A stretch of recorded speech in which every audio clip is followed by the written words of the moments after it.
Shalom Aleichem and welcome to Online Smicha. In this week's Parsha, Parsha Tzav, we again read about different karbanos.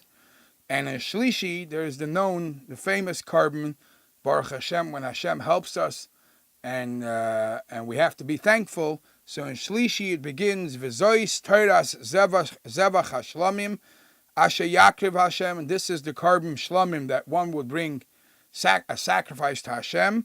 Im al toida yakrivenu. If it's a Thanksgiving sacrifice, then the pasuk goes on to say the details. Now we all know what the Chazal tell us, that who has to bring a carbon? Arba tzrichim lahodos. Four groups of people have to bring the carbon. We know the remes for this. V'chol hachayim yedu chasela. Who should do yeducha? Who should be thankful? Is chayim, which is chayla, a sick person, somebody who went through the midbar, somebody went through the yam, and somebody who was held in prison for capital punishment, Rahman al-Tzlan. Now those are the people, if they were saved, once they're saved, they come and bring a carbon, or today's days is the bracha of Agoimel, to say thank you to Hashem. Now, by the way, it's very well known, the thought that people say, that it's interesting that in Shemoneh Esrei, if there's the Am Shebesados, if there's a person that doesn't know how to read, the ignoramus, that's why Chazal established Chazaras Hashatz. So the Shliach Tzibur repeats the Shemoneh Esrei to have in mind anybody who wasn't able to read. What you find very interesting is, everything in Shemoneh Esrei, the Shliach Tzibur could say on behalf of the people. He reads the whole Shemoneh Esrei, and it counts as if the person listening said it. There's one part of the Shemoneh Esrei that you have to say it on your own, at least with the Rabbanon. What is it? Moedim de Rabbanon, everybody stands up and says. Why? So the answer is, with a beautiful pshat which is given is, when it comes to saying thank you, don't do it through somebody else. Every person has to feel on his own how he has to show appreciation for what Hashem has done. Now, the Ben Ish Chai asks a very pashut question. The Ben Ish Chai in Parshas Ekev says, I don't really understand what's unique about these four, as I mentioned before, a sick person, somebody who went through the desert or the yam, or held in prison. Why only those four? Why not just any time something good happens to you, any sort of thankful help that Hashem gave you, you should be obligated to bring a carbon. And the Ben Ish Chai says a very phenomenal thing. He says, if you think about these four, it's specifically these four items that a person could convince himself it was not Hashem. When a person is, God forbid, sick, the first thing that you think about is, let's go to the best doctor. If you're lucky enough and you had the money to go to the best doctor, and Hashem causes the healing, you could convince yourself that it was your mazel, it was your money that got connections, and you were healed by the best doctor.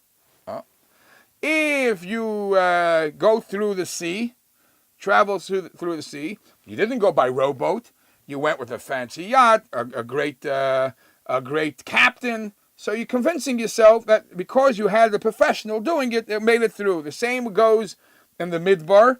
You traveled with people who know what they're doing, etc. And even somebody who's taken to prison, we know if you pay enough, you get a very good lawyer. Who knows what could happen? Specifically, these four occurrences, a person could come to a conclusion. A person could make a mistake and think it's not Hashem that has his hand in the victory. So there's a point, a stress that over here, these cases, you have to bring a carbon and be thankful to Hashem, because it's obvious that Hashem did that too. Now, we say this every day in davening. When you say Shemoneh Esrei Moedim, we say Al Nisecha Shebechol Yomi Manu. Hashem, you perform miracles with us every single day. Every single day Hashem performs not only the flois, wonderful things.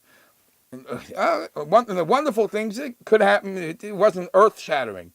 Nisim, we say thank you for the miracles that you perform every single day. The Alshich once said a beautiful mashal. The Alshich says Two people were traveling from place A to place B, both going from A to B. One took a route that he was held up by robbers, was beaten, all the money was taken away from him. The other person took a route and he got to point B safe. Now, which one of the two, says the Alshich, has to thank Hashem for his traveling? The first one got beaten, all the money taken away, but he came home safe and sound. The second one wasn't even touched, wasn't even harmed.